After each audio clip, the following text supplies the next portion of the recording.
ಎಲ್ರಿಗೂ ನಮಸ್ಕಾರ. ಗೆಳತಿ ದಿನಚರಿಗೆ ನಿಮ್ಮೆಲ್ರಿಗೂ ಸ್ವಾಗತ. ಭಾನುವಾರದ ಈವ್ನಿಂಗ್ ರೊಟೀನ್ ಅನ್ನ ನಿಮ್ಮೊಂದಿಗೆ ಶೇರ್ ಮಾಡ್ಕೋತಾ ಇದ್ದೀನಿ. ಭಾನುವಾರನೇ ನಾವು ರಾಖಿ ಹಬ್ಬ ಸೆಲೆಬ್ರೇಟ್ ಮಾಡಿದ್ರಿಂದ ಹೇಗೆಲ್ಲ ನಾವು ಆಚರಣೆ ಮಾಡಿದ್ವಿ, ಯಾರೆಲ್ಲ ಸೇರಿದ್ವಿ, ಏನೆಲ್ಲ ಪ್ರಿಪರೇಷನ್ ಮಾಡ್ಕೊಂಡ್ವಿ ಪ್ರತಿಯೊಂದನ್ನು ಕೂಡ ನಿಮ್ಮೊಂದಿಗೆ ಹಂಚ್ಕೋತಾ ಇದ್ದೀನಿ. ವಿಡಿಯೋ ಅಂತೂ ತುಂಬಾನೇ ಚೆನ್ನಾಗಿರುತ್ತೆ. ಮಕ್ಕಳೆಲ್ಲ ಎಷ್ಟು ಖುಷಿ ಖುಷಿಯಾಗಿ ಎಂಜಾಯ್ ಮಾಡ್ತಾ ಇದ್ರು. ನಾವ್ ಇದ್ರಲ್ಲೂ ಕೂಡ ಸಾಕಷ್ಟು ಕಲಿಯುವಂಥದ್ದಿರುತ್ತೆ. ಚಿಕ್ಕ ವಯಸ್ಸಿನಿಂದ ನಮ್ಮಮ್ಮ ನಮಗೆ ಹೇಳ್ಕೊಟ್ಟಿರುವಂಥದ್ದು. ಪ್ರತಿಯೊಬ್ಬ ತಂದೆ ತಾಯಿನೂ ಅವರವರ ಮಕ್ಕಳನ್ನ ಸಾಕ್ಬೇಕು ಅಂದ್ರೆ ತುಂಬಾನೇ ಕಷ್ಟಪಟ್ಟು ಸಾಕಿರ್ತಾರೆ. ನಮ್ಮನ್ನು ಸೇರ್ಸಿನೇ ಹೇಳ್ತಾ ಇದ್ದೀನಿ. ಈಗ ನಾವು ಅಪ್ಪ, ಅಮ್ಮ ಆದ್ಮೇಲೆ ನಮ್ಮ ಮಕ್ಕಳ ಆಸೆ, ಕನಸುಗಳನ್ನ ಈಡೇರಿಸೋಕೋಸ್ಕರ ಎಷ್ಟೇ ಕಷ್ಟ ಆದ್ರೂ ಅವ್ರತ್ರ ಏನೂ ತೋರಿಸ್ಕೊಳ್ಳೋದಿಲ್ಲ. ನಮ್ಮ ಮಕ್ಕಳ ಭವಿಷ್ಯಕ್ಕೋಸ್ಕರ ನಾವು ತುಂಬಾ ಶ್ರಮ ಪಡ್ತೀವಿ ಅಲ್ವಾ? ಅದೇ ರೀತಿ ನಮ್ಮ ಅಪ್ಪ, ಅಮ್ಮ ಕೂಡನು. ಅಮ್ಮ ಮನೆ ಕೆಲಸ ಮಾಡಿನೇ ನಮ್ಮನ್ನೆಲ್ಲ ಸಾಕಿರೋದು. ಅದ್ರಲ್ಲೂ ಅವರು ಸೇಟುಗಳ ಮನೆಯಲ್ಲಿ ಕೆಲಸ ಮಾಡುವಾಗ, ಮತ್ತೆ ಅವರ ದೇವಸ್ಥಾನ, ಈ ಜೈನರ ದೇವಸ್ಥಾನ ಇರುತ್ತಲ್ಲ, ಅದನ್ನು ಕೂಡ ಒರೆಸೋದು, ಮಾಡೋದು, ಈ ರೀತಿ ಅಮ್ಮ ಕೆಲಸ ಮಾಡೋರು. ಆವಾಗಿಂದನೂ ಕೂಡ ಅಷ್ಟೇ. ಅವ್ರ ಮನೆಯಲ್ಲಿ ರಾಖಿ ಹಬ್ಬ ಸೆಲೆಬ್ರೇಟ್ ಮಾಡೋದನ್ನ ನೋಡಿ, ಈ ಹಬ್ಬಕ್ಕೆ ಇಷ್ಟೊಂದು ಮಹತ್ವ ಇದೆಯಾ ಅಂತ ನಾವು ತುಂಬಾ ಚಿಕ್ಕವರಿರುವಾಗಿಂದನೂ ಕೂಡ ಅಷ್ಟೇ, ತುಂಬಾ ಚೆನ್ನಾಗಿ ನಮ್ಮ ಕೈಲಿ ಈ ಒಂದು ಆಚರಣೆನ ಮಾಡಿಸ್ತಾ ಬಂದಿದ್ದಾರೆ. ಈಗ ದೊಡ್ಡವರಾದ ಮೇಲೂ ಅಷ್ಟೇ, ತುಂಬಾನೇ ಅಮ್ಮ ಇಷ್ಟಪಟ್ಟು ನಮ್ಮ ಕಡೆ ಹಬ್ಬಗಳನ್ನ ನಾವು ಯಾವ ರೀತಿ ಸೆಲೆಬ್ರೇಟ್ ಮಾಡ್ತೀವೋ ಅದಕ್ಕಿಂತ ಹೆಚ್ಚಾಗೇನೆ ಅಮ್ಮ ಇದನ್ನ ಮಾಡಿಸ್ತಾರೆ ನಮ್ಮ ಕೈಲಿ. ಹಾಗಾಗಿ ಎಷ್ಟೇ ದೂರ ಇದ್ರು, ಏನೇ ಕೆಲಸಗಳಿದ್ರು ಅದನ್ನೆಲ್ಲ ಬಿಟ್ಟು ನಾವು ಈ ರೀತಿ ಒಟ್ಟಿಗೆ ಸೇರ್ಲೇಬೇಕು. ಶನಿವಾರನೇ ರಾಖಿಗಳೆಲ್ಲ ತಗೊಂಡು ಗಿಫ್ಟ್‌ಗಳೆಲ್ಲ ಏನೇನ್ ಕೊಡ್ಬೇಕಾಗಿರತ್ತೆ. ಯಾಕಂದ್ರೆ ನಮ್ಮ ಮಕ್ಳ ಕೈಲಿ ನಾವು ಗಿಫ್ಟ್ ಕೊಡಿಸ್ಬೇಕು. ಅಂಥದನ್ನೆಲ್ಲ ಕೂಡ ತಗೊಂಡು ರಾಖಿ ಎಲ್ಲಾನು ಕೂಡ ತಗೊಂಡು ಇಟ್ಕೊಂಡ್ವಿ. ಭಾನುವಾರ ಮನೇಲಿ ಎಲ್ಲ ಕೆಲ್ಸಾನು ಮುಗಿಸಿ 11:30 ಅಷ್ಟೊತ್ತಿಗೆ ನಾವೆಲ್ಲ ಹೊರಟ್ವಿ. ಎಲ್ರೂ ಹೋಗಿ ಸೇರೋ ಅಷ್ಟೊತ್ತಿಗೆ ಮಧ್ಯಾಹ್ನ 1 ಗಂಟೆ ಆಗಿತ್ತು. ಇನ್ನ ಕೆಲವರು ನಮ್ಮ ಅಣ್ಣ, ಅತ್ತಿಗೆ, ಮಕ್ಕಳು ಅವರೆಲ್ಲರೂ ಕೂಡ ಸಂಜೆ ಮೇಲೆ ಬಂದ್ರು. ಅವತ್ತು ಕೂಡ ಕೆಲವ್ರಿಗೆ ಕೆಲ್ಸಗಳಿರುತ್ತೆ ಎಲ್ಲ ಮುಗಿಸ್ಕೊಂಡು. ಯಾಕಂದ್ರೆ ಸೋಮವಾರದ ಪ್ರಿಪರೇಷನ್ ಇರುತ್ತಲ್ವಾ? ಅದೆಲ್ಲ ರೆಡಿ ಮಾಡಿ ಇಟ್ಟು ಅವರೆಲ್ಲ ಬರೋಷ್ಟೊತ್ತಿಗೆ ಸಂಜೆ 5ರಿಂದ 7 ಗಂಟೆವರೆಗೂ ಕೂಡ ಎಲ್ರೂ ಒಟ್ಟಿಗೆ ಬಂದು ಸೇರಿದ್ವಿ. ಸುಮಾರು 7 ಗಂಟೆ ಅಷ್ಟೊತ್ತಿಗೆ ಎಲ್ರೂ ಕೂಡ ಸೇರಿದ್ವಿ. ಮಧ್ಯಾಹ್ನ ಅಡುಗೆ ಎಲ್ಲಾನು ಕೂಡ ಮಾಡಿ, ರೆಡಿ ಮಾಡಿ ಇಟ್ಟಿದೀವಿ. ದೇವ್ರ ಪೂಜೆನೂ ಕೂಡ ಎಲ್ಲ ಆಗಿದೆ. ಇನ್ನು ನಮ್ಮ ಅಣ್ಣ ಬರ್ಬೇಕು, ಅವ್ರಿಗೋಸ್ಕರ ಕಾಯ್ತಾ ಇದೀವಿ. ಎಲ್ರೂ ಕೂಡ ಸೇರಿದ್ದಾರೆ. ಅವ್ರೊಬ್ರಿಗೋಸ್ಕರ ಕಾಯ್ತಾ ಇದೀವಿ. ಈ ರೀತಿ ತಟ್ಟೆನಲ್ಲಿ ರಾಖಿ ಕೂಡ ಜೋಡಿಸಿ ರೆಡಿ ಮಾಡಿಟ್ಟಿದ್ದೀನಿ. ನಾನು ಮನೆಯಿಂದ ಜಾಮೂನ್ ಮಾಡ್ಕೊಂಡು ಹೋಗಿದ್ದೆ. ಅಮ್ಮ ಇಲ್ಲಿ ಸ್ವಲ್ಪ ಒಬ್ಬಟ್ಟು, ಒತ್ತು ಶಾವಿಗೆ ಎಲ್ಲನೂ ಕೂಡ ಮಾಡಿಸಿದ್ದಾರೆ. ಇದಕ್ಕಿಂತ ಸ್ವೀಟ್ ಇನ್ನೇನ್ ಹೆಚ್ಚಿಗೆ ಬೇಡ ಅನ್ಸುತ್ತೆ.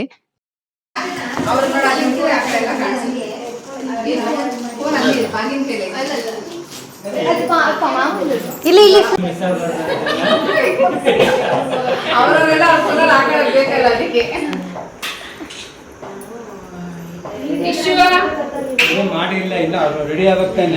ಇವರು ನಮ್ಮ ದೊಡ್ಡಣ್ಣ. ಗಂಡು ಮಕ್ಕಳಲ್ಲಿ ಮನೆಗೆ ಇವರೇ ದೊಡ್ಡವರು, ಹೆಣ್ಣು ಮಕ್ಕಳಲ್ಲಿ ನಾನೇ ದೊಡ್ಡವಳು. ಈಗ ಮೊದಲು ನಾನೇ ಶುರು ಮಾಡಿದ್ದೀನಿ. ನಮ್ಮ ಅಣ್ಣನ್ಗೆ ಮೊದಲು ನಾನು ರಾಖಿ ಕಟ್ಟಿದ್ದೀನಿ. ಒಟ್ಟಿಗೆ ಇಷ್ಟು ಜನ ಕೂತಿದ್ದಾರೆ ಅಂತ ನೋಡ್ತಾ ಇದ್ದೀರಾ? ಇಲ್ಲಿ ನಮ್ಮ ಯಜಮಾನ್ರು, ನನ್ನ ತಂಗಿ ಯಜಮಾನ್ರು, ಅವರಿಬ್ಬರಿಗೆ ನನ್ನ ತಮ್ಮನ ಹೆಂಡತಿ ರಾಖಿ ಕಟ್ತಾಳೆ. ವರಸೆನಲ್ಲಿ ಅವರು ಅವಳಿಗೆ ಅಣ್ಣ ಆಗ್ಬೇಕಲ್ವಾ? ಹಾಗಾಗಿ ಇಲ್ಲಿ ನಮ್ಮ ಅಣ್ಣ, ನನ್ನ ತಮ್ಮ, ಅಣ್ಣ ಅಂದ್ರೆ ನನಗೆ ದೊಡ್ಡಮ್ಮನ ಮಗ, ಮತ್ತೆ ನನ್ನ ಮಗ. ನನ್ನ ಮಗನಿಗೆ ನನ್ನ ತಂಗಿ ಮಕ್ಳಿಬ್ರು ರಾಖಿ ಕಟ್ತಾರೆ. ಮತ್ ನಮ್ಮ ಅಣ್ಣನ ಮಗ ಬಂದಿರ್ತಾನೆ. ನಮ್ಮ ಅಣ್ಣನ ಮಗನಿಗೆ ನನ್ನ ತಮ್ಮನ ಮಕ್ಳಿಬ್ರು ರಾಖಿ ಕಟ್ತಾರೆ. ನನ್ನ ಇನ್ನೂ ಇಬ್ಬರು ತಮ್ಮಂದಿರು, ಒಬ್ಳು ತಂಗಿ ಬಂದಿಲ್ಲ. ಅವರು ಇನ್ನೂ ಸ್ವಲ್ಪ ದೂರ ಇರೋದ್ರಿಂದ ಅವ್ರಿಗೆ ಇವತ್ತು ಬರೋದಿಕ್ ಆಗ್ಲಿಲ್ಲ. ಅವರು ಬಂದಿದ್ರೆ ಇನ್ನೂ ಚೆನ್ನಾಗಿರ್ತಾ ಇತ್ತು. ಆದ್ರೆ ಅವ್ರನ್ನ ಮಿಸ್ ಮಾಡ್ಕೊಳ್ತಾ ಇದ್ದೀವಿ. ಏನು ಮಾಡೋದಕ್ಕಾಗಲ್ಲ. ಕೆಲಸ ಕಾರ್ಯಗಳಿತ್ತು ಅಂದ್ರೆ ನಾವು ಕೂಡ ಅವ್ರನ್ನ ಅರ್ಥ ಮಾಡ್ಕೋಬೇಕಾಗತ್ತೆ. ಈಗ ನಾನು ಮೊದಲು ನಮ್ಮ ಅಣ್ಣನಿಗೆ ಮತ್ತೆ ತಮ್ಮನಿಗೆ ರಾಖಿ ಕಟ್ಟಿದ್ದೀನಿ. ಈಗ ನನ್ನ ತಮ್ಮನ ಹೆಂಡತಿ ಸ್ವಾತಿ ನಮ್ಮ ಯಜಮಾನ್ರಿಗೆ ರಾಖಿ ಕಟ್ತಾ ಇದ್ದಾಳೆ. ಇಟ್ಕೋ ಕೈ.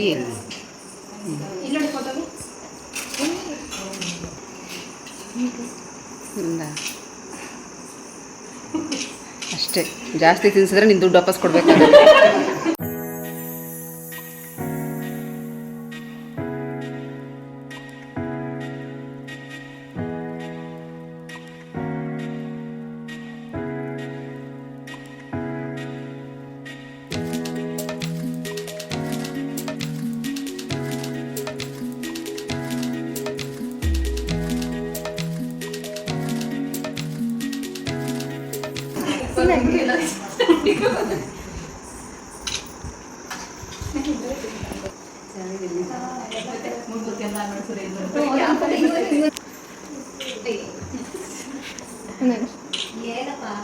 ಈಗ ನನ್ನ ತಂಗಿ ನಮ್ಮ ಅಣ್ಣನಿಗೆ ಮತ್ತೆ ತಮ್ಮನಿಗೆ ರಾಖಿ ಕಟ್ತಾ ಇದ್ದಾಳೆ. ರಾಖಿ ಕಟ್ಟೋವಾಗ್ಲೂ ಕೂಡ ನಮ್ಮ ಅಣ್ಣ ಅಥವಾ ತಮ್ಮನಿಗೆ ಆಯಸ್ಸು, ಆರೋಗ್ಯ, ದುಡಿಯುವಂತ ಶಕ್ತಿ ಕೊಟ್ಟು ಕಾಪಾಡು. ಯಾವಾಗ್ಲೂ ನಮ್ಮನ್ನ ನಮ್ಮ ಪ್ರತಿಯೊಂದು ಕಷ್ಟ ಸುಖದಲ್ಲಿ ಅವರು ಭಾಗಿಯಾಗಬೇಕು. ಅವ್ರು ಚೆನ್ನಾಗಿದ್ರೆ ತಾನೇ ನಮ್ಮನ್ನ ಚೆನ್ನಾಗಿ ನೋಡ್ಕೋತಾರೆ. ಹಾಗಾಗಿ ಅವ್ರಿಗೆಲ್ಲಾ ರೀತಿಯ ಸುಖ ವೈಭೋಗಗಳನ್ನ ಕೊಡಪ್ಪ ಅಂತ ನಾವು ಕೇಳ್ಕೊಳ್ತಾ ರಾಖಿ ಕಟ್ಟಿ ಅವ್ರಿಗೆ ಸಿಹಿನ ತಿನ್ನಿಸ್ಬೇಕು.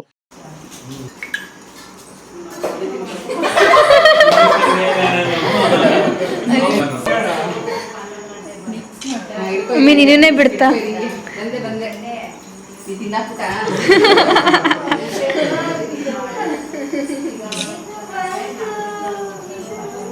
ಈಗ ನನ್ನ ತಂಗಿ ಮಕ್ಳಿಬ್ರು ನನ್ನ ಮಗನಿಗೆ ರಾಖಿನ ಕಟ್ತಾ ಇದ್ದಾರೆ. ನಾವು ಹೇಗೆ ಮಾಡ್ತೀವೋ ಅದೇ ರೀತಿನೇ ಅವರು ಕೂಡ ಮಾಡ್ತಾರೆ. ಇದೇ ಅಲ್ವಾ ಮಕ್ಳು ನಮ್ಮನ್ನ ನೋಡಿ ಕಲಿತಾರೆ. ನಮ್ಮ ಅಮ್ಮನೂ ಅಷ್ಟೇ ಚಿಕ್ಕ ವಯಸ್ಸಿಂದನೂ ಹಾಗೇನೆ ನಮಗೆ ಇದನ್ನೇ ಹೇಳ್ಕೊಟ್ಟಿದ್ದಾರೆ. ಮತ್ತೆ ರಾಖಿ ಕಟ್ಟಿ ಆದ್ಮೇಲೆ ಈಗ ನಮ್ಗಿಂತ ದೊಡ್ಡವರಾದ್ರೆ ಅಂದ್ರೆ ನಮ್ಮ ಅಣ್ಣನಿಗೆ ನಾವು ಅವ್ರ ಕಾಲಿಗೆ ನಮಸ್ಕಾರ ಮಾಡ್ಕೋಬೇಕು. ತಮ್ಮ ಅಕ್ಕದಿರ್ ಕಾಲಿಗೆ ನಮಸ್ಕಾರ ಮಾಡ್ಕೋಬೇಕು. ಇದನ್ನ ಚಿಕ್ಕ ವಯಸ್ಸಿಂದಾನೂ ಅಭ್ಯಾಸ ಮಾಡಿಸಿದ್ದಾರೆ. ಇದು ಎಷ್ಟು ಒಳ್ಳೇದು ಅಲ್ವಾ? ನಾವು ಕಲ್ತಿದ್ರೇನೆ ನಮ್ಮ ಮಕ್ಳು ಕೂಡ ಅದನ್ನ ಕಲಿಯೋದಕ್ಕೆ ಸಾಧ್ಯ. ನಮಗೆ ಇದೆಲ್ಲ ಗೊತ್ತಿಲ್ಲ ಅಂದ್ರೆ ನಮ್ಮ ಮಕ್ಳಿಗೆ ನಾವೇನ್ ಹೇಳ್ಕೊಡಕ್ಕಾಗತ್ತೆ ಹೇಳಿ? ಇನ್ನು ಕೆಲವು ಮಕ್ಳಿಗೆ ಈಗೋ ಪ್ರಾಬ್ಲಮ್ಮು, ಚೆನ್ನಾಗಿ ಓದ್ಬಿಟ್ಟಿರ್ತಾರೆ. ನಾವ್ಯಾಕೆ ಇನ್ನೊಬ್ರ ಕಾಲಿಗೆ ನಮಸ್ಕಾರ ಮಾಡ್ಬೇಕು ಅಂತ ಎಲ್ಲ ಇರುತ್ತೆ. ಹಾಗಾಗಿ ಮನೆಯಲ್ಲಿ ನಾವು ಚಿಕ್ಕ ವಯಸ್ಸಿಂದಾನೇ ನಾವು ಈ ತರ ಮಾಡ್ತಾ ಇದೀವಿ, ನೀವು ಮಾಡ್ಬೇಕು ಅಂತ ಹೇಳಿ ಬೆಳೆಸಿದ್ರೆ ಖಂಡಿತವಾಗ್ಲೂ ಅವರು ಚಿಕ್ಕ ವಯಸ್ಸಿಂದಾನೇ ಈ ಅಭ್ಯಾಸನ ಮಾಡ್ಕೋತಾರೆ. ಅದರಲ್ಲೂ ಎಲ್ಲಾದ್ರೂ ಊರುಗಳಿಗೆ ಹೋಗಿ ಬರುವಾಗ ಹೋಗ್ಬಿಟ್ಟು ಬರ್ತೀನಿ ಅಂತ ಹೇಳಿ ದೊಡ್ಡವ್ರ ಕಾಲಿಗೆ ನಮಸ್ಕಾರ ಮಾಡ್ಕೊಂಡು ಹೋಗ್ಬೇಕು. ಎಷ್ಟೋ ಜನ ಮಕ್ಕಳು ಹೊರಗಡೆ ಹೋಗುವಾಗ ಹೋಗ್ಬಿಟ್ಟು ಬರ್ತೀನಿ ಅಂತ ಹೇಳೋದೇ ಇಲ್ಲ. ಅವ್ರು ಇಷ್ಟ ಬಂದಾಗ ಹೋಗ್ತಾರೆ, ಇಷ್ಟ ಬಂದಾಗ ಬರ್ತಾರೆ. ಇದೆಲ್ಲ ತುಂಬಾ ತಪ್ಪು.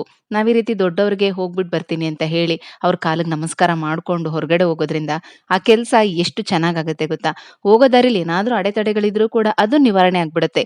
ಹಾಗಾಗಿನೇ ನಾವು ಹೊರಗಡೆ ಹೋಗುವಾಗ ಯಾರಿಗಾದ್ರೂ ಒಂದ್ ಮಾತು ಹೇಳ್ಬಿಟ್ಟು ಹೋಗ್ಬೇಕು ಅಂತ ಹೇಳ್ತಾರೆ. ಆದ್ರೆ ಇಂಥ ಸಣ್ಣ ಪುಟ್ಟ ವಿಚಾರಗಳನ್ನೇ ನಾವು ಮರಿತಾ ಬರ್ತಾ ಇದೀವಿ. ಅದೇ ಈ ಮಾರ್ವಾಡಿಗಳನ್ನ ನೋಡಿ ಮನೆಗೆ ಯಾರಾದ್ರೂ ದೊಡ್ಡೋರು ಬಂದ ತಕ್ಷಣ ಪ್ರತಿಯೊಬ್ರು ಕೂಡ ಚಿಕ್ಕವರೆಲ್ಲರೂ ಹೋಗಿ ಅವ್ರ ಕಾಲಿಗೆ ನಮಸ್ಕಾರ ಮಾಡ್ಕೊಳ್ತಾರೆ. ಅವರೆಲ್ಲ ಗುರುತು ಪರಿಚಯ ಇರಲೇಬೇಕು ಅಂತೇನಿಲ್ಲ. ನಮಗಿಂತ ಹಿರಿಯರ ಅವ್ರ ಕಾಲಿಗೆ ನಮಸ್ಕಾರ ಮಾಡ್ಬೇಕು. ಹೊರಗಡೆ ಹೋಗುವಾಗ್ಲೂ ಕೂಡ ಅಷ್ಟೇ ಕಾಲಿಗೆ ನಮಸ್ಕಾರ ಮಾಡ್ಕೊಳ್ತಾರೆ. ಯಾರಾದ್ರೂ ಮನೆಗೆ ಬಂದ ತಕ್ಷಣನೂ ಮೊದಲು ಅವ್ರ ಕಾಲಿಗೆ ನಮಸ್ಕಾರ ಮಾಡ್ಕೊಳ್ತಾರೆ. ಕೂತ್ಕೊಳ್ಳಿ ಅಂತ ಹೇಳ್ತಾರೆ. ಕುಡಿಯೋದಕ್ಕೆ ನೀರು ತಂದು ಕೊಡ್ತಾರೆ. ಇದೆಲ್ಲ ಒಳ್ಳೆ ಸಂಪ್ರದಾಯ, ಒಳ್ಳೆ ಬೆಳವಣಿಗೆ. ಇದನ್ನೆಲ್ಲ ತುಂಬಾ ವರ್ಷದಿಂದ ನಮ್ಮಮ್ಮ ನೋಡಿರೋದ್ರಿಂದ ನಮಗೂ ಕೂಡ ಹಾಗೆ ಮಾಡ್ತಾ ಇದ್ರು. ನಾವು ಚಿಕ್ಕವರಿದ್ರು ಕೂಡ ನನ್ನ ತಮ್ಮನಿಗೆ ರಾಖಿ ಕಟ್ಟಾದ್ಮೇಲೆ ಅಕ್ಕದಿರ್ ಕಾಲಿಗೆ ನಮಸ್ಕಾರ ಮಾಡ್ಕೊ ಅಂತ ಹೇಳೋರು. ನಮಗೆ ಇದೇ ರೀತಿ ತಮ್ಮನಿಗೆ ಆಶೀರ್ವಾದ ಮಾಡ್ಬೇಕು ಅಂತ ನಮ್ಮ ಕೈಗೆ ಅಕ್ಷತೆ ಕೊಟ್ಟು ಅಕ್ಷತೆನ ಹಾಕ್ಸೋರು. ಅದ್ ನಮಗೆ ಚಿಕ್ಕ ವಯಸ್ಸಿಂದ ಅಭ್ಯಾಸ ಆಗ್ಬಿಟ್ಟಿದೆ. ಈಗಿಲ್ಲಿ ನನ್ನ ತಮ್ಮನ ಮಗಳು ನಮ್ಮ ಅಣ್ಣನ ಮಗನಿಗೆ ರಾಖಿ ಕಟ್ತಾ ಇದ್ದಾಳೆ. ಈಗ ನಮ್ಮ ರಾಖಿ ಕಟ್ಟೋ ಕಾರ್ಯಕ್ರಮದ ಮೊದಲನೇ ಹಂತ ಮುಗೀತು. ಎಲ್ರಿಗೂ ಕೂಡ ಈಗ ಎಲ್ಲಾರೂನು ರಾಖಿ ಎಲ್ಲ ಕಟ್ಟಿ ಆಯ್ತು. ಈಗ ಅವರೆಲ್ಲರನ್ನು ಕೂಡ ಒಟ್ಟಿಗೆ ಕೂರಿಸ್ಬಿಟ್ಟು ಒಟ್ಟಿಗೆ ಅವ್ರಿಗೆ ಆರತಿ ಮಾಡಿ ದೃಷ್ಟಿ ತೆಗೆದು ಆಮೇಲೆ ನಾವೆಲ್ಲ ಗಿಫ್ಟ್ ಇಸ್ಕೊಳ್ಳೋ ಅಂತ ಟೈಮು. ನೋಡೋಣ ಬನ್ನಿ ಯಾರ್ಯಾರಿಗೆ ಏನೇನ್ ಗಿಫ್ಟ್ ಸಿಗುತ್ತೆ. ನಮ್ಮ ಅಣ್ಣ ಏನ್ ಕೊಟ್ಟಿದ್ದಾರೆ, ನನ್ನ ತಮ್ಮ ಏನ್ ಕೊಟ್ಟಿದ್ದಾನೆ, ಮತ್ತೆ ನನ್ನ ಮಗ ಅವನ್ ತಂಗಿದಿರಿಗೆ ಏನ್ ಕೊಟ್ಟಿದ್ದಾನೆ. ಹೀಗೆ ಪ್ರತಿಯೊಂದನ್ನು ಕೂಡ ನಿಮ್ಗೆ ತೋರಿಸ್ತೀವಿ. ಯಾರ ಗಿಫ್ಟ್ ನಿಮ್ಗೆ ಇಷ್ಟ ಆಯ್ತು ಅನ್ನೋದನ್ನು ಕೂಡ ನೀವು ಕಮೆಂಟ್ಸ್ ಅಲ್ಲಿ ತಪ್ಪದೆ ತಿಳಿಸ್ಬೇಕು. ಯಾಕಂದ್ರೆ ನಮ್ಮ ಮನೆಯವ್ರು ಎಲ್ಲರೂ ಕೂಡ ನನ್ನ ವಿಡಿಯೋಸ್ನ ನೋಡ್ತಾರೆ, ಕಮೆಂಟ್ಸ್ನು ಓದ್ತಾರೆ. ಹಾಗಾಗಿ ತುಂಬಾ ಖುಷಿ ಪಡ್ತಾರೆ. ನೀವೆಲ್ಲ ನಮ್ಮ ಅಪ್ಪಾಜಿ ಅಂಗಡಿ ಓಪನ್ ಆಗಿರೋ ದಿನದ್ದು ಆ ಪೂಜೆ ವಿಡಿಯೋ ಎಲ್ಲ ನೀವು ನೋಡಿ ವಿಶ್ ಮಾಡಿದ್ರಿ. ನಮ್ಮ ಅಪ್ಪಾಜಿಗೆ ಆ ಕಮೆಂಟ್ಸ್ ಎಲ್ಲನೂ ಕೂಡ ನಮ್ಮ ಹನ್ಸಿಕಾ ಓದಿ ಹೇಳಿದಾಳೆ. ತುಂಬಾ ಖುಷಿ ಪಟ್ರು. ಎಲ್ರು ಕೂಡ ಅಪ್ಪಾಜಿ ಆಲ್ ದ ಬೆಸ್ಟ್ ಅಂತ ಹೇಳಿದಿರಾ. ಎಷ್ಟು ಖುಷಿ ಪಟ್ರು ಗೊತ್ತಾ ನಮ್ಮ ಅಪ್ಪ ಅಮ್ಮ. ಹಾಗೇನೆ ನಿಮಗೆ ಯಾರು ಕೊಟ್ಟಿರೋ ಗಿಫ್ಟ್ ಇಷ್ಟ ಆಯ್ತು, ಅದು ಹೇಗಿದೆ ಅನ್ನೋದನ್ನು ಕೂಡ ತಪ್ಪದೆ ಕಮೆಂಟ್ಸ್ ಅಲ್ಲಿ ತಿಳಿಸಿ. ಅವರೆಲ್ಲರಿಗೂ ಕೂಡ ತುಂಬಾ ಖುಷಿ ಆಗತ್ತೆ. ಮೊದಲು ನಮ್ಮ ಯಜಮಾನ್ರಿಂದಾನೇ ಶುರುವಾಗಿದೆ. ಈಗ ಅವರು ನನ್ನ ತಮ್ಮನ ಹೆಂಡತಿಗೆ ಗಿಫ್ಟ್ ಅನ್ನ ಕೊಡ್ತಾ ಇದ್ದಾರೆ. ನೋಡ್ತಾ ಇರ್ಬೋದು. ಅವಳು ಮೊದಲು ಅವ್ರ ಕಾಲಿಗೆ ನಮಸ್ಕಾರ ಮಾಡಿ ಆಶೀರ್ವಾದ ತಗೊಂಡು ಆಮೇಲೆ ಗಿಫ್ಟ್ ಅನ್ನ ಈಸ್ಕೊಳ್ತಾ ಇದ್ದಾಳೆ. ಬಿಡಪ್ಪ ಇವ್ರು ಕಳಿಸ್ತಿದ್ದ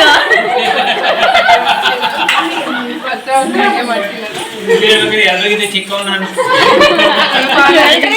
ಇವರು ಫಸ್ಟ್ ಯಾರು ಆನ್ ಮಾಡೈತಾ? ಇರೋಮಿ ಇಲ್ಲಿ ನೋಡು, ಫೋಟೋಗೆ ಇಲ್ಲಿ ನೋಡಿ ಈ ಫೋನಲ್ಲಿ.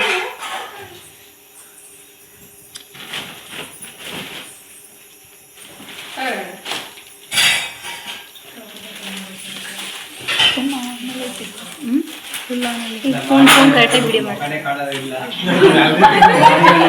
ಇಲ್ಲಡಿ ನಾವು ಆರತಿ ಮಾಡುವಾಗ ಈ ಕಡೆ ನಿಂತಿದ್ವಿ, ಅದಕ್ಕೆ ಕ್ರಾಸ್ ಇಲ್ಲಿ ಕೊಡೋದನ್ನ ನೋಡಬೇಕು. ಹೋಗ್ತಾ ಇದ್ದೀನಿ ಪರವಾಗಿಲ್ಲ, ನಿಂತ್ಕೊಳ್ತೀರಾ?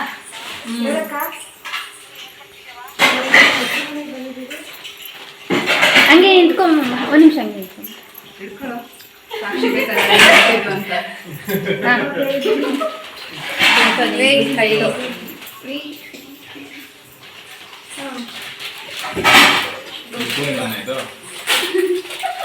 ಏನು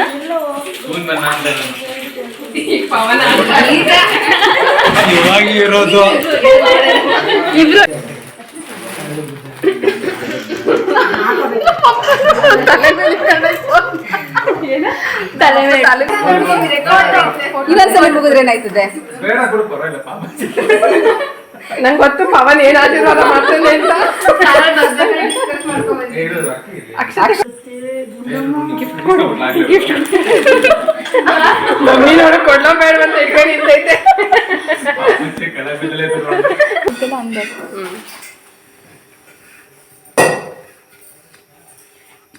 CA engineer. ಓಕೆ ಏನ್ ಆಮೇಲೆ ನಮ್ಮ ಹನ್ಸಿಗಾಗೂ ಕೂಡ ಒಂದು ಗಿಫ್ಟ್ ಅನ್ನ ತಗೊಂಡ್ ಬಂದಿದ್ವಿ. ಯಾಕಂದ್ರೆ ಎಲ್ಲಾ ಮಕ್ಳಿಗೆ ಏನಾದ್ರೂ ಕೊಡುವಾಗ ಅವಳಿಗೂ ಮಿಸ್ ಮಾಡೋದಕ್ಕೆ ನಮಗೆ ಇಷ್ಟನೇ ಆಗೋದಿಲ್ಲ. ಇಲ್ಲಿ ನೀವು ನೋಡ್ತಾ ಇರ್ಬೋದು, ಅಣ್ಣ ತಂಗಿದಿರು ಗೊತ್ತಿಲ್ದಂಗೆ ಕೋಇನ್ಸಿಡೆಂಟ್ ಆಗಿ ಒಂದೇ ಬಣ್ಣದ ಬಟ್ಟೆಗಳನ್ನ ಹಾಕೊಂಡಿದ್ದಾರೆ. ಅದನ್ನ ನೋಡಂತೂ ಇನ್ನೂ ಖುಷಿ ಆಗೋಯ್ತು. ನನ್ನ ಮಗ, ನನ್ನ ತಂಗಿ ಮಕ್ಕಳು, ನಮ್ಮ ಅಣ್ಣನ ಮಗ, ನನ್ನ ತಮ್ಮನ ಮಕ್ಕಳು ಎಲ್ರು ಕೂಡ ಹಾಗೆ ಸೇಮ್ ಕಲರ್ದೇ ಡ್ರೆಸ್ಗಳನ್ನ ಹಾಕೊಂಡಿದ್ರು. ಈಗ ಇಲ್ಲಿ ಎಲ್ರಿಗೂ ಕೂಡ ಗಿಫ್ಟ್ ಸಿಕ್ಕಾಯ್ತು. ನಮ್ಮ ಅತ್ತಿಗೆ ಬಂದಿದ್ರು, ಅವ್ರಿಗೂ ಕೂಡ ನಾವಿಲ್ಲಿ ಸುಮ್ನೆ ಸಿಂಪಲ್ ಆಗಿ ಒಂದ್ ಸೀರೆ ಇಟ್ಟು ಅರಿಶಿನ ಕುಂಕುಮನ ಕೊಡ್ತಾ ಇದೀವಿ. ಯಾಕಂದ್ರೆ ಗೌರಿ ಹಬ್ಬಕ್ಕೆ ಒಬ್ರಿಗೊಬ್ರು ಈ ರೀತಿ ನಾವು ಸೇರೋದಿಕ್ ಆಗೋದೇ ಇಲ್ಲ. ನಾವೆಲ್ಲರೂ ಈ ರೀತಿ ಸೇರೋದು ಅಂದ್ರೆ ರಾಖಿ ಹಬ್ಬಕ್ಕೆ ಮಾತ್ರನೇ. ಹಾಗಾಗಿ ಯಾಕಂದ್ರೆ ಗೌರಿ ಹಬ್ಬದಲ್ಲಿ ಅವ್ರವ್ರ ತಾಯಿ ಮನೆಗೆ ಅವ್ರು ಹೋಗ್ತಾ ಇರ್ತಾರೆ. ಎಲ್ರೂ ಈ ರೀತಿ ಒಟ್ಟಿಗೆ ಸೇರಕ್ ಆಗೋದೇ ಇಲ್ಲ. ರಾಖಿ ಹಬ್ಬದಲ್ಲೇ ನಾವ್ ಈ ರೀತಿ ಎಲ್ರು ಕೂಡ ಒಟ್ಟಿಗೆ ಸೇರೋದು. ಎಲ್ರಿಗೂ ಏನಾದ್ರೂ ಗಿಫ್ಟ್ ಸಿಗ್ತಾ ಇರತ್ತೆ. ಅವ್ರು ಮಾತ್ರ ಯಾಕೆ ಹಾಗೆ ಹೋಗ್ಬೇಕು ಅಂತ ಹೇಳಿ ಅವ್ರಿಗೂ ಕೂಡ ಸಿಂಪಲ್ ಆಗಿ ಒಂದ್ ಸೀರೆ ತಗೊಂಡ್ಬಂದಿದ್ವಿ. ಅದನ್ನ ನಾನು ನನ್ನ ತಂಗಿ ಇಬ್ರು ಸೇರಿ ಕೊಡ್ತಾ ಇದೀವಿ. ಅವ್ರಿಗೂ ಕೂಡ ತುಂಬಾನೇ ಖುಷಿ ಆಯ್ತು. ಈಗ ಎಲ್ರು ಕೂಡ ಗಿಫ್ಟ್ ಅನ್ನ ನೋಡ್ಕೊಳ್ತಾ ಇದ್ದಾರೆ. ಎಲ್ರಿಗೂ ಕೂಡ ಬಟ್ಟೆನೆ. ಯಾಕಂದ್ರೆ ಈಗ ಇನ್ನೇನ್ ಹತ್ರದಲ್ಲಿ ಗೌರಿ ಹಬ್ಬ ಇರುತ್ತೆ ಅಲ್ವಾ. ಇದು ನಮ್ಮ ಅಣ್ಣ ಕೊಟ್ಟಿರೋ ಸೇಮ್ ಇಬ್ರಿಗೂ ತುಂಬಾ ಇಷ್ಟ ಆಯ್ತು ಸೀರೆ. ಎಲ್ಲ ಗಜಿ ಬೀಜಿ. ಇದು ನನ್ನ ತಮ್ಮ ಕೊಟ್ಟಿರೋದು ಈ ಸೀರೆ. ತೆಗಿಯೊಮ್ಮಿ. ಇರಿ ಒಂದ್ ನಿಮಿಷ. ಅತ್ತೆ ಒಂದ್ ನಿಮಿಷ open ಮಾಡಿ. ನಮ್ಮ ಅಣ್ಣ ಮತ್ತೆ ತಮ್ಮ ಇಬ್ರು ಕೂಡ ಸೀರೆನೆ ಕೊಡಿಸಿದ್ದಾರೆ. ನನ್ನ ತಮ್ಮನ ಹೆಂಡತಿಗೂ ಅಷ್ಟೇನೆ ನಮ್ಮ ಯಜಮಾನ್ರು ಡ್ರೆಸ್ ಕೊಡಿಸಿದ್ದಾರೆ. ತಂಗಿ ಯಜಮಾನ್ರು ಸೀರೆ ಕೊಡಿಸಿದ್ದಾರೆ. ಯಾಕಂದ್ರೆ ಅವಳಿಗೆ ಎರಡೂ ಇರ್ಲಿ ಅಂತ ಡ್ರೆಸ್ ಒಬ್ರು ಸೀರೆ ಒಬ್ರು ಕೊಡಿಸಿದ್ದಾರೆ. ಡ್ರೆಸ್ ಹೇಗಿದೆ, ಸೀರೆ ಹೇಗಿದೆ ಅಂತ ಕಮೆಂಟ್ಸ್ ಅಲ್ಲಿ ತಿಳಿಸಿ. ಮೆಜಂತಾ ಪಿಂಕ್ ನವಿ ಬ್ಲೂ ಬಾರ್ಡರ್ ಇರೋ ಸೀರೆ ನಮ್ಮ ಅಣ್ಣ ಕೊಡ್ಸಿರೋದು. ಇನ್ನೊಂದು ಸೀರೆ ಬಂದು ಕಲಂಕಾರಿ ಸೀರೆ, ತುಂಬಾ ಚೆನ್ನಾಗಿತ್ತು. ಅದನ್ನ ನಮ್ಮನ್ನೇ ಕರ್ಕೊಂಡು ಹೋಗಿ ನಾವೇ ಸೆಲೆಕ್ಟ್ ಮಾಡ್ಕೊಂಡಿದ್ದು. ನಿಮ್ಗೆ ಯಾವ್ದು ಬೇಕೋ ತಗೊಳ್ಳಿ ಅಂತ ಹೇಳಿದ್ರು. ನಾವು ಆ ತರ ಸೀರೆನ ಸೆಲೆಕ್ಟ್ ಮಾಡ್ಕೊಂಡ್ವಿ. ಇನ್ನಿಲ್ಲಿ ಈ ಸೀರೆ ನನ್ನ ತಂಗಿ ಯಜಮಾನ್ರು ನನ್ನ ತಮ್ಮನ ಹೆಂಡತಿಗೆ ಸ್ವಾತಿಗೆ ಕೊಟ್ಟಿರೋ ಸೀರೆ. ಸ್ವಾತಿಗೆ ಮತ್ತೆ ನಮ್ಮ ಅತ್ತಿಗೆಗೆ ಅವರಿಬ್ರಿಗೂ ಕೂಡ ಒಂದೇ ತರ ಸೀರೆ, ಕಲರ್ ಮಾತ್ರ ಚೇಂಜ್ ಇದೆ. ನನಗೆ, ನನ್ನ ತಂಗಿಗೆ ಮತ್ತೆ ಇನ್ನೂ ಒಬ್ಳು ತಂಗಿ ಇದ್ದಾಳೆ, ನಮ್ಮ ಚಿಕ್ಕಮ್ಮನ ಮಗಳು. ನಮ್ಮ 3 ಜನಕ್ಕೂ ಕೂಡ ಅಣ್ಣ ಮತ್ತೆ ತಮ್ಮ ಇವರಿಬ್ರುನು 3 ಜನಕ್ಕೂ ಒಂದೇ ತರದ ಸೀರೆ. ನಮ್ಮ ಅಣ್ಣ ಅಂತೂ 3 ಜನಕ್ಕೂ ಒಂದೇ ಕಲರೇ ತಗೊಂಡ್ ಬಂದಿದ್ದಾರೆ. ನನ್ನ ತಮ್ಮ ತಗೊಂಡ್ ಬಂದಿರೋ ಸೀರೆನಲ್ಲಿ ಪ್ಯಾಟ್ರನ್ ಒಂದೇ, ಕಲರ್ ಮಾತ್ರ ಬೇರೆ ಬೇರೆ ಈ ರೀತಿ ತಗೊಂಡ್ ಬಂದಿದ್ದಾರೆ. ತುಂಬಾ ಖುಷಿ ಅನ್ಸುತ್ತೆ. ಯಾವ್ದಾದ್ರೂ ಫಂಕ್ಷನ್ಗೆ, ನಮ್ಮ ಹಳ್ಳಿಗಳಲ್ಲಿ ಊರ್ ಹಬ್ಬ ಆಗತ್ತೆ ಅಂತ ಟೈಮಲ್ಲಿ ಈ ರೀತಿ ನಾವು ಒಂದೇ ಮನೆಯವರು ಒಂದೇ ತರ ಸೀರೆ ಎಲ್ಲ ಉಟ್ಕೊಳ್ತೀವಿ. ಎಷ್ಟ್ ಚೆನ್ನಾಗ್ ಕಾಣಿಸ್ತಿರುತ್ತೆ ಗೊತ್ತಾ. ಇದು ನಮ್ಮ ಹನ್ಸಿಕಾಗೆ ನಮ್ಮ ಅಣ್ಣನ ಮಗ ತಂದ್ಕೊಟ್ಟಿರೋಂಥ ಡ್ರೆಸ್ಸು. ತುಂಬಾ ಇಷ್ಟ ಆಯ್ತು ಅವಳಿಗೂ ಕೂಡ. ಇದೇ ರೀತಿ ಕೆಲವು ಡ್ರೆಸ್‌ಗಳು, ಸೀರೆಗಳು ಸೇಮ್ ಟು ಸೇಮ್ ಕಲರಲ್ಲಿ, ಪ್ಯಾಟರ್ನಲ್ಲಿ ಆಲ್ಮೋಸ್ಟ್ ನಮ್ಮೆಲ್ಲರ ಹತ್ರ ಕೂಡ ಇದ್ದೇ ಇರುತ್ತೆ. ಅಷ್ಟೇ ಅಲ್ಲ, ನಮ್ಮ ಫ್ರೆಂಡ್ಸ್‌ಗಳು ಕೂಡ ಅಷ್ಟೇನೆ. ಎಷ್ಟೋ ಸೀರೆಗಳನ್ನ, ಡ್ರೆಸ್‌ಗಳನ್ನ ಇದೇ ರೀತಿ ಮಾತಾಡ್ಕೊಂಡು ತಗೊಳ್ತಾ ಇರ್ತೀವಿ. ತುಂಬಾ ಇಂಪಾರ್ಟೆಂಟ್ ಅನ್ನೋಂಥ ಫಂಕ್ಷನ್‌ಗಳಿಗೆ ಮಾತಾಡ್ಕೊಂಡು ಎಲ್ಲರೂ ಒಂದೇ ತರ ಹಾಕೊಳ್ತೀವಿ. ನೋಡೋದಿಕ್ಕೆ ಎಷ್ಟು ಚೆನ್ನಾಗಿ ಕಾಣಿಸ್ತಾ ಇರುತ್ತೆ ಗೊತ್ತಾ. ಕೆಲವ್ರಂತೂ ನೀವೆಲ್ಲ ಒಂದೇ ಮನೆಯವರಾ, ಒಂದೇ ಫ್ಯಾಮಿಲಿನಾ, ನೀವೆಲ್ಲ ಏನಾಗ್ಬೇಕು, ಅಕ್ಕ ತಂಗಿದ್ದೀರಾ, ಊರ್ಗಿತ್ತಿದ್ದೀರಾ, ಅತ್ತಿಗೆ ನಾದ್ನಿದ್ದೀರಾ ಅಂತೆಲ್ಲ ಕೇಳ್ತಾ ಇರ್ತಾರೆ. ಎಷ್ಟು ಖುಷಿ ಅನ್ಸುತ್ತೆ ಅವಾಗ ಗೊತ್ತಾ. ಈಗ ಇಲ್ಲಿ ನನ್ನ ತಂಗಿ ಮಕ್ಕಳು ಅವ್ರಿಗೆ ಬಂದಿರೋ ಗಿಫ್ಟ್‌ಗಳನ್ನ ಚೆಕ್ ಮಾಡ್ಕೊಳ್ತಾ ಇದ್ದಾರೆ. ಸ್ನೇಹನ್ಗೆ ಇದೊಂದು ಲಾಂಗ್ ಗೌನು. ಕಲರ್ ಆಗಿರ್ಲಿ, ಪ್ಯಾಟರ್ನ್ ಆಗಿರ್ಲಿ ನನ್ನ ಮಗಂದೇ ಸೆಲೆಕ್ಷನ್ನು. ಕೆಲವು ಸಲ ಖುಷಿ ಆಗುತ್ತೆ. ಕೆಲವು ಮಕ್ಕಳು ಅಯ್ಯೋ ಹೆಣ್ಮಕ್ಳಿಗೆ ಏನ್ ಬೇಕಾಗುತ್ತೆ, ಅವ್ರಿಗೆ ಏನ್ ಇಷ್ಟ ಆಗುತ್ತೆ ನಮಗ್ ಗೊತ್ತಾಗೋದಿಲ್ಲ, ನಿಮ್ಗೆ ಯಾವ್ದು ಬೇಕೋ ಅದ್ ತಗೊಳ್ಳಿ, ದುಡ್ಡು ಕೊಟ್ಬಿಡ್ತೀವಿ ಅಂತ ಹೇಳ್ತಾರೆ. ಆದ್ರೆ ಈ ರೀತಿ ನನ್ನ ತಂಗಿದಿರ್ಗೆ ಈ ಡ್ರೆಸ್ಸು ಚೆನ್ನಾಗ್ ಕಾಣಿಸುತ್ತೆ, ಈ ಕಲರ್ ಅವ್ರಿಗೆ ಚೆನ್ನಾಗ್ ಕಾಣಿಸುತ್ತೆ ಅಂತ ಅವರು ಯೋಚನೆ ಮಾಡಿ ಸೆಲೆಕ್ಟ್ ಮಾಡ್ತಾರಲ್ಲ, ಆ ವಿಚಾರನೇ ಖುಷಿ ಕೊಡುವಂಥದ್ದು. ಅವರು ಕೊಡುವಂಥ ಗಿಫ್ಟ್‌ನ ಬೆಲೆ ಮುಖ್ಯ ಆಗೋದಿಲ್ಲ. ಆದ್ರೆ ಅವರು ಎಷ್ಟು ಯೋಚನೆ ಮಾಡಿ ಆ ಗಿಫ್ಟನ್ನ ತಂದಿರ್ತಾರಲ್ಲ, ಆ ಒಂದು ಪ್ರೀತಿಗೆ ಬೆಲೆ ಕಟ್ಟಕ್ಕಾಗೋದಿಲ್ಲ. ಮೊದಲು ದುಡ್ಡು ಕೊಟ್ಬಿಡ್ತಾ ಇದ್ರು. ನಿಮ್ಗೇನ್ ಬೇಕೋ ಅದ್ ತಗೊಳ್ಳಿ ಅಂತ. ಆಮೇಲೆ ನಾನೇ ಕೇಳ್ದೆ, ದುಡ್ಡೆಲ್ಲ ಬೇಡ, ನೀವ್ ಏನ್ ಕೊಡಿಸ್ತೀರೋ ಕೊಡ್ಸಿ. ಸೀರೆ ಅಥವಾ ಡ್ರೆಸ್ ಆಗ್ಲಿ, ಏನೇ ಕೊಡ್ಸಿದ್ರು ಪರವಾಗಿಲ್ಲ ಅಂತ ನಾವೇ ಕೇಳಿದ್ವಿ. ಯಾಕೆ ಅಂದ್ರೆ ಅವ್ರು ನಮಗೋಸ್ಕರ ಸೆಲೆಕ್ಟ್ ಮಾಡ್ತಾರಲ್ಲ, ಅದ್ರಲ್ಲಿ ಅವ್ರಿಗೆ ನಮ್ಮ ಮೇಲೆ ಎಷ್ಟು ಪ್ರೀತಿ ಇದೆ, ನಮ್ಮನ್ನ ಅವ್ರೆಷ್ಟು ಅರ್ಥ ಮಾಡ್ಕೊಂಡಿದ್ದಾರೆ ಅನ್ನೋದು ಗೊತ್ತಾಗತ್ತೆ. ನಮ್ಮ ಸಂಭ್ರಮ ಎಲ್ಲ ಮುಗೀತು. ಈಗ ಎಲ್ರನ್ನು ಕೂರಿಸಿ ಒಟ್ಟಿಗೆ ಊಟ ಬಡಿಸ್ತಾ ಇದ್ದೀವಿ. ಹೊತ್ತು ಶಾವಿಗೆ, ಇದ್ಕಿದ್ ಬೇಳೆ ಸಾಂಬಾರು, ಅವರೆಕಾಳು ಹುಳಿ, ಬಾಳೆಕಾಯಿ ಬಜ್ಜಿ ಇದಿಷ್ಟು ಇವತ್ತಿನ ಅಡುಗೆ ಆಗಿತ್ತು. ಈಗ ಎಲ್ರಿಗೂ ಕೂಡ ಊಟ ಬಡಿಸ್ತಾ ಇದ್ದೀವಿ. ಮಕ್ಳದೆಲ್ಲ ಆದ್ಮೇಲೆ ನಾವೆಲ್ಲರೂ ಕೂಡ ಒಂದ್ ಟ್ರಿಪ್ ಕೂತ್ಕೊಳ್ತೀವಿ. ನಾವೆಲ್ಲ ಕೂತ್ಕೊಂಡಾಗ ಮಕ್ಳು ನಮಗೆ ಊಟ ಬಡಿಸ್ತಾರೆ. ಪುಡಿ ಅರ್ಧ ಹಾಕೊಮ್ಮಿ. ಜಾಸ್ತಿ ಪಾರ್ವತಿ ಹತ್ತನೆ ಮಾಡ್ತಿದ್ವಿ ಇದನ್ನ. ಆ ಪುಡಿ ಪುಡಿ ಪುಡಿ ಹಾಕೋ ಬಂದ್ರಿ ಅದನ್ನು ಅದ್ರ ಮೇಲೆ ಹಾಕ್ತೀವಿ. ಸಾಕು.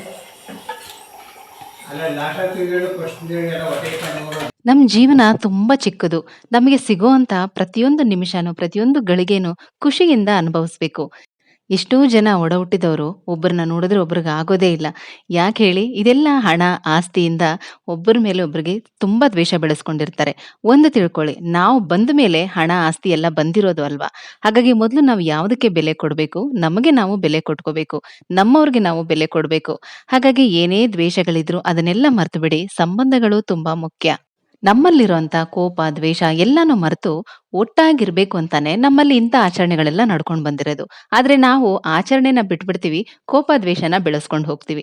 ನಿಮ್ಗೇನನ್ಸುತ್ತೆ? ಕಮೆಂಟ್ಸ್ ಅಲ್ಲಿ ತಿಳಿಸಿ. ಮತ್ತೆ ಸಿಗ್ತೀನಿ. ಹೋಗ್ಬರ್ಲಾ?